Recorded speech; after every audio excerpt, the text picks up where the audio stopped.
Hi, if you're watching this video, thank you. I appreciate you. I am Dava. I'm sorry, I'm eating my lunch too. Sorry. Anyway.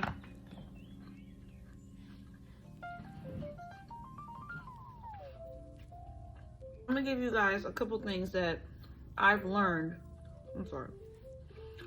Being a stay-at-home mom for, it's been almost 2 years. Prior to being a stay-at-home mom, I was a teacher. I still am a teacher. I would say, that doesn't go away. I'm just not physically teaching in the classroom.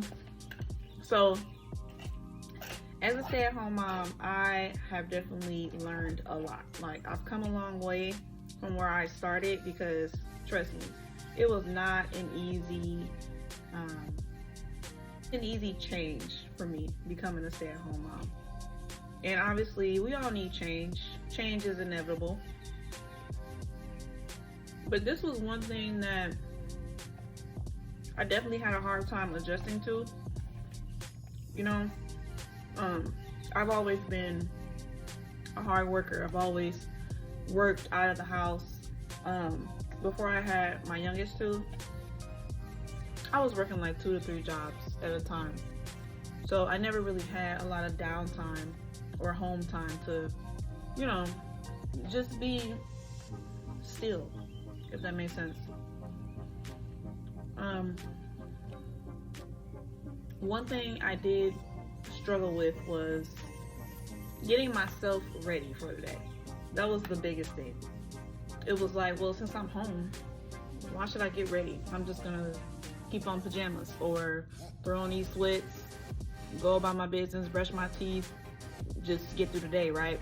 And I didn't realize until I realized that getting myself ready for the day, like actually getting dressed like I'm going somewhere, really uplifted my spirits. Even if I'm not going anywhere, I still get dressed every day. Like, I may wear leggings every day, but at least I'm getting dressed. I'm putting on a little lip gloss, fixing my hair. I didn't do none of that. I did not do none of that when I started as a stay-at-home mom.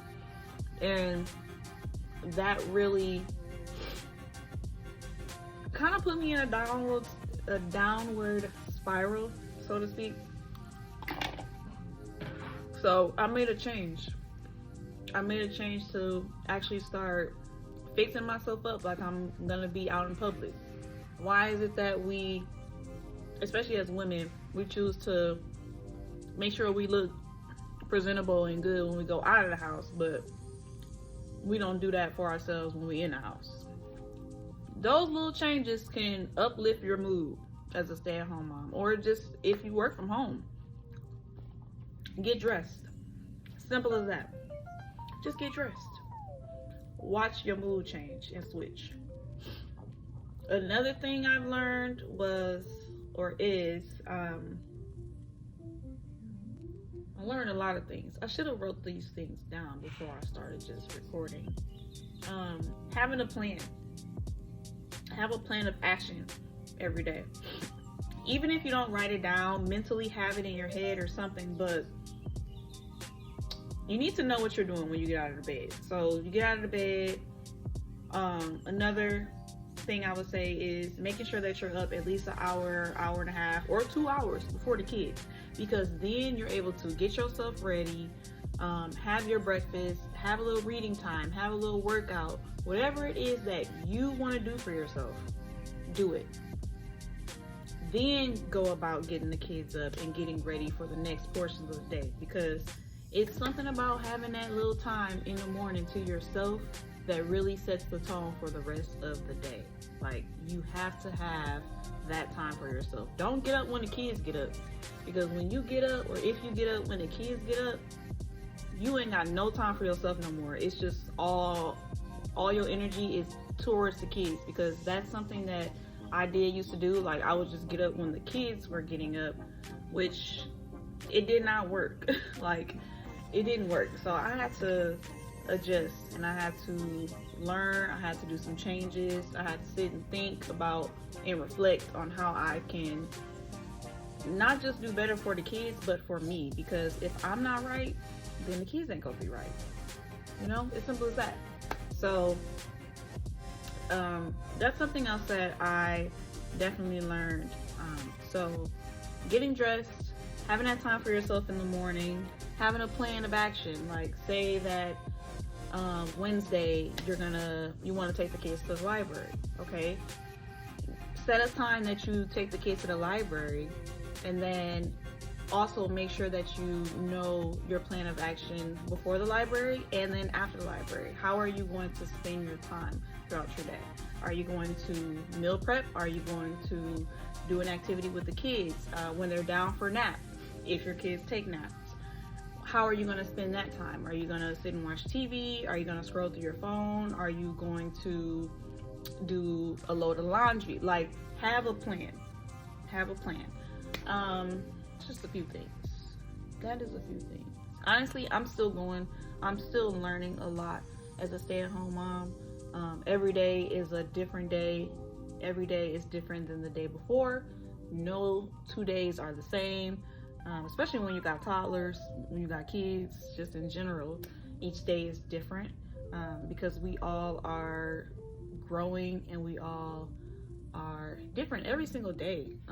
We're a different version of ourselves. So it's constantly a learning process. I'm learning that I have to stop being so hard on myself. That's another thing. You gotta stop being hard on yourself, because no two parents, no two moms, dads are the same. Sometimes when I'm like scrolling through social media or on YouTube and I see a video of a stay-at-home mom who looked like she got it all together, like she just got it, like the house is spotless, she's doing a load of laundry every day, all the kids are happy, she done interacted with the kids the whole day and still prepped dinner and did dinner for the next day, and everything just looks so perfect. But no one's life is perfect. No one's life is perfect. So remember that no one is perfect, and you are doing the very best job that you are doing, and your kids appreciate it. That's something that I'm still working on, and stop feeling guilty if I'm not doing something or the other, or I see a mom doing this, but I'm not doing that yet. Why am I not doing that yet? No more of that. No more of that, because your role is so significant that it doesn't matter what XYZ is doing. Like, as long as you are good with yourself and your kids are happy, they're healthy, nothing else matters. It's okay. It's okay to have a day or two maybe where you're just not feeling it. And I know for sure last week Friday I was not feeling it, because the whole week I had been putting so much into the kids and making sure the house is good and everything, that I instantly knew the reason I don't feel good is because I'm not pouring nothing into myself. And if you are not pouring into yourself, then you start to have resentment, you start to be angry, and you're not feeling like yourself. That was something in the beginning that I didn't realize that was happening to me. Like I said, everything is a work in progress. Everything is a learning process. So now when I start to feel like that, I'm like, okay, wait. I'm feeling like I'm pouring from an empty cup. Why? I ask myself why. What is it that I need right now? Okay. Today, when the kids take a nap, you know what I need? A cup of tea. I need to do some reading. I need to move my body. Sometimes during the day when the kids are active and they want me to play and I'm just not feeling it, I'm like, okay, what is my body telling me that I need? Oh, I need movement. Okay, let's go out. I'm going to bundle the kids up. We're going to go take a 10-minute walk. It's just those little things, those little cues that your body or your mind tell you that you need, and you need to stop and listen to it. Like, really listen to your intuition, because your intuition will never tell you wrong, and your intuition know what you need. So yeah, I think I'm gonna make a part 2. Right now I feel like this is all that I have. I didn't write anything down, but I hope that helps a little bit. I hope it helps someone. I am going to start doing more long form videos. I gotta start like jotting some things down so it's not like I'm like talking just out the side of my neck or something, just rambling on and on. But yeah, I'm just trying to get better with making videos, and I want to help other moms. Honestly, that was the whole reason for me to make a YouTube channel to begin with, because I was feeling so alone and like I was the only one in the world like doing this job right now. But I always had this instinct that I wanted to give advice or help other moms out there to know that they aren't alone, or you aren't alone. So if you're watching this video, I thank you so much. Leave me a comment or a like as to what you would like to see from me next, or what you want me to talk about next in upcoming videos. Thank you guys.